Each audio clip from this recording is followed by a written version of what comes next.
Welcome to Founders Future, a podcast powered by Closers.io, where we explore the journeys of innovative entrepreneurs and the road ahead for them and their companies. I'm your host, Milan Kohut, and in each episode, we uncover the stories behind impactful ventures, the challenges faced, the lessons learned, and the strategies fueling future growth. Today, I'm absolutely thrilled to be joined by Rebecca Bitton, the owner and lead consultant of Be and Become Consulting, where she empowers entrepreneurs and high-performing leaders to prevent burnout and achieve sustainable success through mental well-being. With over a decade of experience, Rebecca combines neuroscience, lived mental health experience, and practical coaching to help her clients transform from burnout to breakthrough. Her mission is to create a paradigm shift in entrepreneurship by fostering purpose-driven, resilient leaders who thrive both personally and professionally. With that being said, Rebecca, let me officially welcome you to Founders Future. Thank you so much for such a warm welcome. It's a pleasure being here. I've always been extremely passionate about founders, and I'm so grateful to be a part of this community and to share my triumphs as well as my battle stories on the entrepreneurial stage. It's been definitely a long time coming, and I'm very grateful to support founders and change makers wherever. So thank you so much for having me. Awesome to have you here. Let's dive in. With every single of my guests, I always love to start at the very beginning. So please go ahead and take us back in time. Before you even had your company, what were you doing before? What were you up to? And then eventually, what motivated you to start a company? Absolutely. So this is actually Be and Become Consulting is actually my second business. So my first business was actually Bitton Brand Consulting, and Bitton Brand Consulting came out of my work in the corporate communications and public relations field. Now, prior to that, I had always known of myself to be a writer. So on a very kind of deep soul level, personal connection, I was always a writer. And so I started out as actually as a journalist. And I really had the mission of giving people stories front and center stage. And then I learned how I can leverage those stories to actually help businesses grow and help their brands gain the same visibility, trust, and respect from their clients. That transpired into Bitton Brand Consulting, where I had started my own company and I still am an inbound marketing strategist and expert. And so that was when I really started to use my corporate communications, my content marketing, and my branding expertise to build businesses. Now, fast forward through a couple years later, doing really well. And then as soon as I started to take on too many clients, I actually had an episode of hospitalized burnout. And that was when I really learned that businesses aren't just built on really good business and marketing strategy. They're built on the people that are leading them. And so I realized that even if I were to give the best marketing strategy for my clients, they needed to be well themselves, mentally, emotionally, financially, and energetically. And so that's when I started to shift into Be and Become. Once I had my own lived mental health experience, I realized that business is a lot more about its people and the cultures that surround those people than it is just the business itself and just the operations itself. And that's how Be and Become Consulting was born, when I truly honed in on my mission and my purpose to leverage the potential of the change-making youth and entrepreneurs and now corporations that I serve now. I love that. Absolutely. And it's just so fitting to these days where everybody's chasing their dreams and goals and ambitions, and we're always hustling. So it's very easy to get into this burnout stage and just get completely lost. So I absolutely agree. Awesome. Rebecca, let's switch to what is your business today? So the way I love to put it is, who do you help and what do you help them with? So I actually help two sets of groups. So I help young professionals hone in on their purpose and their mission so that they can enhance their performance and the way that they show up in their organizations. I also help to train leaders as well. So I help the top of the corporate ladder as well as the bottom, because those are the two that usually need the most support, especially when it comes to mental well-being. So that's actually the two big groups. And the main thing that I also work on in corporations now is building cultures that actually support both leadership and the new professionals in the future of work that are coming into the office for the purposes of solving high attrition rates, high turnover, high burnout, sick leave, stress leave. These are all kind of the warning signs of the problem that I fix, which is really creating cultures that are burnout proof and really having it so that I'm working on their culture via workshops, corporate consulting packages. And then I also have my private coaching where I actually work one on one both with my young professionals and mentorship, and then also with my leaders in terms of helping them systematize their efforts and really allowing them to lead from a place of abundance and purpose over overwhelm and anxiety and fear, which I see in a lot of kind of the old paradigm of leaders. And so that's how my business runs today.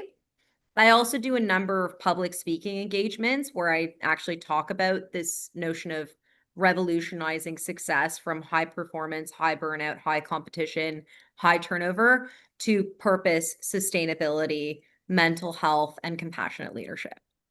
I love that. And I love the fact that aside from helping those individuals, you're also working on creating that sort of environment that supports these qualities, right? So I Mhm. love that. And you also managed to answer my next question. But I was curious if you could just help our listeners understand what it actually looks like in your program. What is the structure? How long these clients typically work with you? What's the cadence? Tell us all about it. It's a really great question. So, in terms of my corporate consulting packages, when I am signing on to any corporation or organization, I have a good, better, and best proposal. So, good is usually where I do a signature talk that raises awareness, and then I also provide training and a workshop to help them implement what was brought up in those talks. Those are usually where we increase engagement and get our questions. And then I throw in some digital resources there as well. And then in the better proposal, that's when I start to get a little bit more hands on. We start to do more workshops. We start to incorporate different implementation tools, things that they can actually use on a day to day basis. And then my best proposal is a proposal where we actually go through the entire holistic culture, recognizing what are the communication platforms that they have at the workplace, what are some of the supports that they have. We start to run a lot of data as well. So I have a score app quiz where I test their team, I survey their team, I find out how prone to burnout they are, what the major energy leaks are in the business. As far as timeline is concerned, my good proposal is usually within a day. I will be able to do the talk and a workshop for a full day. In terms of the better, we're looking at probably around maybe 3 months. And then if I'm doing a full cultural integration and activation in my best proposal, that could be around 6 months. But it's really just a matter of how much impact we can have. I don't usually like to earmark the time because sometimes organizations are really quick to pick up on the techniques that I do offer and they start seeing impact right away. Others might be dealing with more complex situations. Like I just recently had a client that's going through an acquisition and a merger. That's something that would definitely need more kind of consistent care as they go through these transitions. So those are my corporate consulting packages. But in terms of coaching, I offer a 6 week challenge, which is called the Take Back Your Power 6 week challenge. And that's an intensive of my Be and Become coaching program, which is 12 weeks. So in those 6 weeks, if we are working one on one, we actually achieve a major goal by the end of the 6 weeks in a way that is sustainable and repeatable. So it actually sticks. So those are my offers, both personal coaching and corporate consulting. I hope that answers your question. Oh, yeah, definitely. Thank you for clarifying that. And it seems like for both working with individuals, but also corporations, you basically work with them until you can succeed with a real change, Until you find that, you're going to work with them. I love that. That's a good approach. Awesome. Okay, Rebecca, now, since we're a business podcast, I'm pretty sure a lot of listeners wonder, what does a company like yours does to bring in new clients? What do you currently do from lead generation standpoint? So, if for anybody who's listening to this and coming from someone who, has worked with entrepreneurs and working with their brands and really just creating custom marketing strategies for many years, I would say lean into your strengths. Everybody has different strengths. For me, I know that I have highest conversion when people see me and hear me speak, and in person is best for me. So I spent a lot of time thinking that the marketing funnel was the it thing to do, and I needed everything to be automated, digitized. But I recognized that actually pulled myself away from my unique strengths, which is I am a speaker and I am a writer, and I use my thought leadership content as well as my events, whether I'm speaking at them or I'm organizing an event like my Be and Become Summit, where we had 24 speakers. For me, my lead gen sources are speaking. I also have my own podcast called the Be and Become Podcast. So I do also feature a number of guests, much like how you guys are doing it as well. So, podcast, speaking engagements, and value-based content, as well as some digital resources as well if they're needed. And that's how I usually get the most leads. I'm also looking to start a weekly seminar, or rather a weekly webinar on major topics that come up in my coaching sessions. And so that's another really great way for people to reach out and see me and speak to me for that relationship and trust to be built. So that's how I've noticed is good for me. Every marketing strategy should be good for the particular founder. Some people aren't great in person, and so they would probably do best with a much more digital kind of marketing strategy that doesn't require them to be in person. I know for me, I'm not much of a tech person. I like to build relationships live and in person when possible. And so I lean on those strengths of speaking, thought leadership, and content creation. That's smart. There's a lot of people trying to do everything. That's right. But I think taking this kind of approach and really leaning into your strengths, yeah, it can go a long way, 100%. Awesome. Rebecca, I'm going to switch it up to the future. So let's say if you think about the next 6 to 12 months, what are some of the goals, targets, revenue, milestones that you have set for yourself? Whatever comes to mind. So right now, I think the main order of business is really honing in on the systems that I need to automate some of the business operations so that I'm not doing everything myself. I've just recruited and trained an AI team to help me with day-to-day operations to keep me consistent with my outreach and consistent with my content creation. But as far as my goals are concerned, it always has to come from impact. So, really about reaching more people, getting on bigger stages. And also, I am actually, sneak peek, little hint here, that I actually am going to be releasing an app so that the Wow. clients that I work with, both coaching as well as organizing on the organizational scale, I can actually integrate that app so that even when I leave those clients, their employees have on-demand support, or my coaching clients have on-demand support. And so that Mm, is my main thing right now is yes, I love the organic outreach. Yes, I love those in-person relationships, but now I'm at a level where I'm looking to consistently scale. And that means scale profit, but also scale impact and reach more people, have some more digital resources that can really deliver value even when I'm not there. So that's where my focus is. How can I impact more people consistently without myself? Taking myself out of that bottleneck, which I know a lot of entrepreneurs tend to have, and systematizing in much more efficient ways. Always working on the mhm. system. We're never done. And there's always new strategies and there's always new tools and new demands in the industry. So that's where I'm at right now, is really looking to implement more scalable systems that don't require my time or my energy. Very smart. Very smart. And I love the fact that you're looking to impact a lot more people. So it seems like you guys are going to be focused on scaling pretty aggressively, which is always exciting. Awesome. Okay, I have two last questions. What would you say is the biggest challenge to making all of this happen right now? Honestly, I think the biggest challenge is just competing priorities, right? When you're an entrepreneur, I do keep a pretty lean staff. Sometimes I'll add more team members to my staff if I feel like I really need to, or I'm running a campaign or an event. But really, it's just a matter of the biggest challenge, I think, is that as entrepreneurs, we carry so many hats. And we also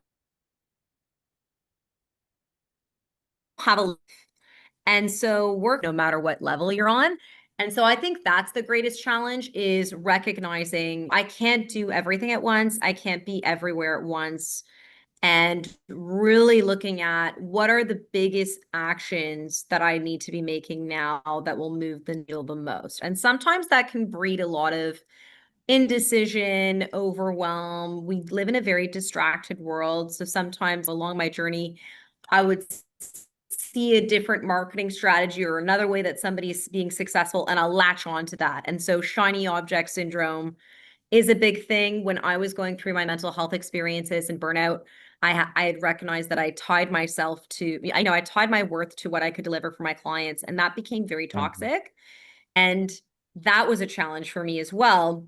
So really understanding, I think for the biggest challenge for any entrepreneur is knowing what the best use of your time is at any given time, stabilizing consistent systems that are repeatable so that you're not stuck in this. So, what do I focus on today? What should I be focusing on today? Especially if you're a multifaceted entrepreneur like me that has lots of different arms to the business, that overwhelm and indecision could be a big energy leak. And so I'm very mindful of that, Right. definitely. And yeah, just really trying our best not to be our own bottlenecks is the number one thing. Yeah, I love that. And just to throw it out there, just so that everybody realizes, it's a pretty big step to be able to realize and admit to yourself that you cannot really do everything by yourself. So what you said about the team and getting the right people into right positions and helping you build this kind of empire, it's really important. Love it. Okay, Rebecca, I'm gonna switch to the last lightning round question. And this is actually one of my favorite questions ever. So if you could snap your fingers and sit across the table from yourself, but this would be yourself from years ago. What would be the best piece of advice that you would give yourself? And this could be business related, this could be on a personal note, whatever comes to your mind. Mhm. So you're asking what I would say to my younger self, I guess you could say? Yeah, exactly. I think one of the biggest things that I would say to her is stay focused is probably the number one thing. Stay focused, be aware of the systems that you have in place and stay consistent to those systems. I think that's one of, in terms of strategy and business is concerned, consistency is huge. I know that when I was younger, I recognized that I wanted to help in so many ways, and I recognized that I had so many skills and things to offer. So I found that I was spreading myself out and scattering Hmm. my energy. And I feel like if I really just had that discipline to do the same thing over and over again, rather than doing a number of pivots, I think it would be better in terms of allowing my journey to be a lot more vertical as opposed to horizontal. So on a strategy level, I would say that. On a personal level, I would say something like your worth is indisputable no matter what your KPIs are in the Yeah. moment. I know that sometimes if I looked at my KPIs, and of course they're always fluctuating, most realistically, tying my emotional stability and sense of self-worth to that is a lot of the reason why I suffered so much in my mental health. So on a personal level, I would really just say your value is indisputable no matter what goes on outside of you. And that's a message I want everybody to have, which is that yes, we are in this business. Yes, we care about our results, but we need to also understand and celebrate our own results and realize that business or no business, we are very valuable and our value is something that is not contingent on our performance. And I think that recognition actually makes our performance even better. So it doesn't I actually love kill the that. drive to be more compassionate with ourselves. It actually builds resilience. And that's what I found, both in my own journey as well as in my work with other organizations and change makers. Yeah. And this one is a tough one to crack. It definitely takes time to learn that and to actually come to terms with it. And also what you said about consistency. Isn't it funny how consistency is literally the key to everything? Like no matter what the It goal really is, is. if it is a business goal, if it is a fitness goal, weight loss goal, whatever, being Yeah. consistent really gets you there. Awesome, Rebecca, I love that. I feel like this pretty much wraps up another insightful episode of Founders Future. So a huge thank you to you, Rebecca, for taking the time and sharing your story with us. Now, if somebody wanted to reach out, connect with you, perhaps even work with you, what is the best way to go about that? Honestly, I would recommend just booking a call. I find that calls are really great. Like I say, I have a wide range of services and offers that I have. So I always like to start with a consult. Best way to do, and again, this is like a no pressure thing. I just like to get, like I say, I'm definitely a people person. I like to be in front of people. I like to have a nice kind of virtual coffee chat, recognize what's happening in your leadership, in your business, in your organization, and then have that kind of conversation so that I can align myself with whatever support is needed if it's needed. Otherwise, feel free to just book a consult and let me know what's going on. Maybe I'll have you on my podcast. So many ways that we can collaborate and connect. The best way to do that is simply to type in calendly.com, R Bitton, my last name, Bitton /consultation. And you can do a quick virtual coffee chat and I can connect you with any services or team members that you may need at this time. Amazing. Perfect. Now, for the listeners, if today's conversation inspired you as well, be sure to subscribe to Founders Future on your favorite platform. And if you're a business owner, more specifically a coach, consultant, or an agency owner, and you're looking to scale your business and really enhance your sales and marketing efforts, visit closers.io, get in touch with our team, and see how exactly we went from 0 to over 30 million per year in less than 3 years. Until then, keep on climbing, and I'll see you on the next one.